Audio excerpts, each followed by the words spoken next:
আল্লাহ সুবহানাহু ওয়া তাআলা কোরআনে কারিমে বলছেন, ইয়া আইয়ুহাল্লাযীনা আমানু কুতিবা আলাইকুমুস সিয়াম, হে ঈমানদারগণ, তোমাদের উপরে রোজাকে ফরজ করা হয়েছে যেভাবে রোজা ফরজ করা হয়েছিল তোমাদের পূর্ববর্তী জাতির উপরে। তার মানে বোঝা যায় এই উম্মতের জন্য রোজা নতুন কোনো বিধান নয়, পূর্ববর্তী জাতির উপরে রোজার এই গুরুত্বপূর্ণ বিধানকে আল্লাহ ফরজ করে দিয়েছিলেন। লাআল্লাকুম তাত্তাকুন, যাতে করে তোমরা তাকওয়ার মাধ্যমে আল্লাহ ভীতি অর্জন করতে পারো। তাহলে রোজার মূল উদ্দেশ্য কি বলুন তো? আল্লাহ ভীতি অর্জন করা। রোজার মূল উদ্দেশ্য কি? আল্লাহ ভীতি অর্জন করা। সূরা আল বাকারার 183 নম্বর আয়াতে আল্লাহ সুবহানাহু ওয়া তাআলা বলে দিয়েছেন, এটা শুধু এই জাতির জন্য নয়, পূর্ববর্তী জাতিদের মধ্যেও আল্লাহ রোজার এই বিধান দিয়েছিলেন। নামাজ, রোজা, যাকাত, এটা পূর্ববর্তী সকল নবীর শরীয়তের মধ্যেই বাধ্যতামূলক ছিল, কম্পালসারি ইবাদত ছিল। আমরা ইতিহাস যদি পর্যালোচনা করি তাহলে দেখব নূহ আলাইহিস সালামের জামানায় তিনি ছিলেন সর্বপ্রথম রসুল, তার শরীয়তের মধ্যেও আল্লাহ রোজার বিধান দিয়েছিলেন। কদ কানা হাযা ফি ইবতিদাইল ইসলাম, ইসলামের শুরুর দিকে, প্রারম্ভের দিকে, ইয়াসুমুনা মিন কুল্লি শাহরিন সালাসাতা আইয়ামিন, পূর্ববর্তী শরীয়তের মধ্যে রমজান মাস ছাড়াও প্রত্যেক মাসে 3 দিন করে রোজা রাখা বাধ্যতামূলক ছিল। সামিআতু রাসূলুল্লাহ সাল্লাল্লাহু আলাইহি ওয়াসাল্লাম সামা নূহুদ দাহরা ইল্লা ইয়াউমাল ফিত্র ওয়া ইয়াউমাল আযহা। আব্দুল্লাহ ইবনে আমর রাদিয়াল্লাহু তাআলা আনহু তিনি বলেন, আমি নবীজি সাল্লাল্লাহু আলাইহি ওয়াসাল্লামকে বলতে শুনেছি, নূহ আলাইহিস সালাম বছরে শুধুমাত্র 2 দিন রোজা রাখতেন না, তাছাড়া বছরে সারা বছর তিনি রোজা রাখতেন। একটা হতো ঈদুল ফিতর আর একটা ছিল ঈদুল আযহা। এই 2 দিন ছাড়া তিনি সারা বছর রোজা পালন করতেন। কোন নবী? নূহ আলাইহিস সালাতু ওয়াস সালাম। ইব্রাহিম আলাইহিস সালামের সহিফা, যিনি মুসলিম মিল্লাতের সহিফা প্রাপ্ত নবী হযরতে ইব্রাহিম আলাইহিস সালাম, তার প্রসঙ্গে আমরা জানতে পারি তার যুগে 30টি সওম ছিল বাধ্যতামূলক, তার শরীয়তের মধ্যে 30টি রোজা রাখা বাধ্যতামূলক ছিল। দাউদ আলাইহিস সালামের রোজা সম্পর্কে আমরা জানতে পারি সহিহ আল মুসলিমের হাদিস 1159 নম্বর হাদিসে বলা হয়েছে, সুম আফজাল সিয়ামি ইনদাল্লাহ, তোমরা রোজা পালন করো, সবচেয়ে উত্তম রোজা হচ্ছে আল্লাহর কাছে সওম দাউদ আলাইহিস সালামের রোজা আল্লাহর কাছে সবচাইতে বেশি প্রিয়। কানা ইয়াসুমুনা ইয়াওমান ওয়া ইফতিরু ইয়াওমান, তিনি একদিন রোজা ভঙ্গ করতেন আর একদিন রোজা রাখতেন। তার মানে যেদিন রোজা রাখতেন পরের দিন রোজা ভঙ্গ করতেন, তার মানে একদিন রোজা রাখতেন পরের দিন রোজা রাখতেন না। এভাবে করে তিনি 6 মাস রোজা রাখতেন, বছরে 6 মাস রোজা রাখতেন না। নবীজি সাল্লাল্লাহু আলাইহি সাল্লাম এই শরীয়তের মধ্যে তিনি বলেছেন, কেউ যদি সর্বোচ্চ রোজা রাখতে চায় তাহলে একদিন বাদে একদিন রোজা রাখতে পারবে।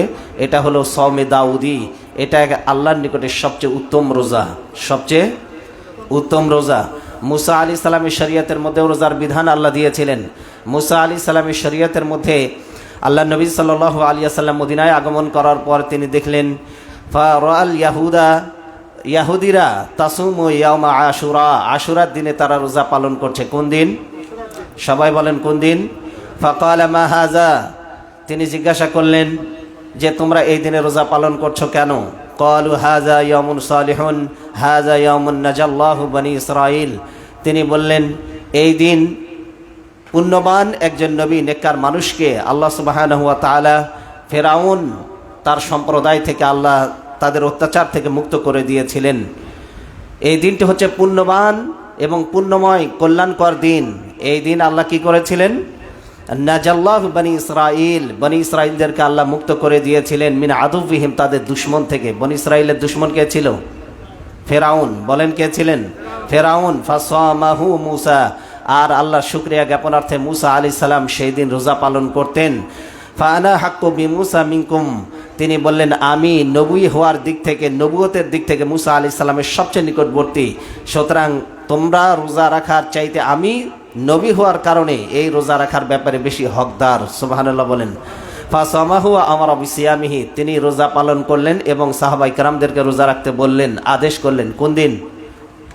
আশুরার দিন, অর্থাৎ মুহররম মাসের 10 তারিখ। তাহলে বোঝা গেল হযরতে মুসা আলাইহিস সালামের শরীয়তের মধ্যেও রোজার বিধান ছিল। এটা বলা হয়েছে সহিহ আল বুখারীর 2004 এবং সহিহ আল মুসলিমের 1130 নম্বর হাদিস। ঈসা আলাইহিস সালামের জামানায় শরীয়ত এর মধ্যে রোজা ফরজ করা হয়েছিল। ঈসা আলাইহিস সালামের শরীয়তের মধ্যেও রোজা ছিল এবং এই রোজাটা দুই ভাগে বিভক্ত। প্রথম ভাগে আমরা দেখতে পাই যে তারা 55 দিন পর্যন্ত তারা তাদের রোজাটাকে তারা দীর্ঘায়িত করত 55 দিন পর্যন্ত। আর দ্বিতীয় ভাগ হচ্ছে এটা হলো সওম বা জন্মদিনের সওম। ঈসা আলাইহিস সালাম জন্মগ্রহণ করেছিলেন, তার শুকরিয়া জ্ঞাপনার্থে তারা রোজা পালন করত। আর এটা দীর্ঘ হতো 43 দিন পর্যন্ত। কত দিন পর্যন্ত? 43 দিন পর্যন্ত। এছাড়াও আমরা জানতে পারি হজরতে ঈসা আলাইহিস সালামের শরীয়তের মধ্যে সপ্তাহে 2 দিন রোজা রাখা বাধ্যতামূলক ছিল। একটা হলো বুধবার আর একটা হলো শুক্রবার। তাহলে এই পূর্ববর্তী নবীর শরীয়তের মধ্যে রোজার বিধান যে আল্লাহ সুবহানাহু ওয়া তাআলা বাধ্যতামূলক করেছিলেন, এই প্রমাণাদি থেকে আমরা এটা বুঝতে পারি। শুধু আল্লাহর পক্ষ থেকে প্রেরিত ধর্মই শুধু নয়, অন্যান্য ধর্ম যেগুলি আছে, হিন্দু ধর্মেও সওম বা উপবাস, তাদের রোজাটাকে উপবাস নামে তারা পালন করে থাকে। তো তাদের ব্রাহ্মণদের একাদশীর উপবাস রয়েছে, এটা আপনারা জানেন, প্রত্যেক হিন্দি মাসের 11 তারিখ। তাহলে হিন্দু ধর্মের মধ্যেও কি আছে? উপবাস আছে। এরপরে বৌদ্ধ ধর্মের উপবাস রয়েছে। বৌদ্ধ ধর্মের চন্দ্র মাসের 1, 9, 15 এবং 22 তারিখে তারা 4 দিন উপবাস পালন করে। কয় তারিখ? 1 তারিখ, 9 তারিখ, 15 তারিখ, 22 তারিখ। এটা বৌদ্ধ ধর্মের রোজা বা সিয়াম বা উপবাস। জাহেলি যুগে মূর্তি পূজক সম্প্রদায় তারাও রোজা পালন করত। দেখেন, এখান থেকে আমরা জানতে পারি যে আশুরার দিন জাহেলি যুগের কোরাইশ লোকেরা তারাও রোজা পালন করত। মুহাম্মদ সাল্লাল্লাহু আলাইহি সাল্লামের কাছে নবুয়ত আসার আগে তিনিও এই রোজাটা পালন করতেন। মুহররম মাসের 10 তারিখ আশুরার রোজা। এটা কারা পালন করত? জাহেলি যুগের মূর্তি পূজক যারা ছিল তারাও। আরবের মুশরিকদের মধ্যে এই সিয়ামের প্রচলন ছিল। কোন দিন বলেন? আশুরার দিন। কোন দিন? রাসূল সাল্লাল্লাহু আলাইহি সাল্লাম ওই আশুরার 10 তারিখ জাহেলি যুগের লোকদের সাথে তিনিও রোজা পালন করতেন। তাহলে এই বর্ণনাগুলি থেকে আমরা জানতে পারি আল্লাহ বলছেন পূর্ববর্তী লোকদের শরীয়তের মধ্যে আমি রোজাকে বাধ্যতামূলক করেছিলাম।